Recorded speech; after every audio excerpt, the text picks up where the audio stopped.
mga wrong notion about values. Sana sa pamamagitan ng pagpanood nyo sa mga movies ngayon ay ma-internalize natin sa ating pang-araw-araw na buhay. So you're very lucky. So, nagpapasalamat po kami sa production team na ito na kung saan naranasan namin ang ganitong opportunity na manood ng 5 short films. And sa 5 short films na ito, madami kaming natutunan, especially sa flow ng mga stories na na-feature. Na kung saan napagtanto rin namin na meron pa rin kagandahan na manood ng ganitong klaseng art product, which is itong film na ito na kung saan ang hindi lang makikita sa papel ang art, kung saan makikita din ito sa mga film. And laking pasasalamat namin sa buong ISU San Mariano na dumayo po ang ganitong klaseng pagkakataon kasi kami mga student parang hindi namin masyadong na-afford na manood ng mga sine, and ito may opportunity na ito and sana maulit pa po next year. Salamat po.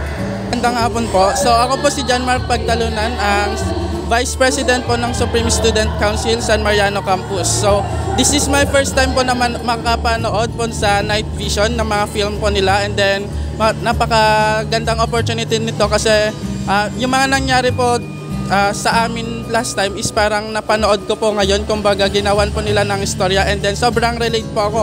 Nandito po yung inisip ko dito yung mga nangyari din sa amin na noong during the pandemic is wala kaming makapitan din, same din yung sa first movie kanina, and then aside sa pandemic at saka sa family, meron din po tayong meron din silang film about sa love, kung paano tayo maging marupok sa love din na sobrang relate talaga, and then marami talagang matututunan at napakaganda po ng mga film nila, and then hinihikayat ko din po na manood din po kayo, madaming umattend, and then sa susunod po na kung pwede sana ulitin din nila ito kasi talagang maganda po yung mga movies nila. Ayun lang po. Indeed, this is a very important undertaking in the lives of our students because it is out of this film viewing that they can further improve their cognitive skills, because it has great impact in their development of their emotions as students. Actually, as I remember, this is the first time that our students are engaged in this kind of undertaking. So nagpapasalamat po kami dahil maliban sa actual classroom setting in which we teach our students, nagkakaroon din ng another avenue para matuto sila. And actually, viewing as one of the macro skills in English is really manifested in this activity. Thank you very much po, at sana babalik pa po kayo ulit sa aming campus next year.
Uy,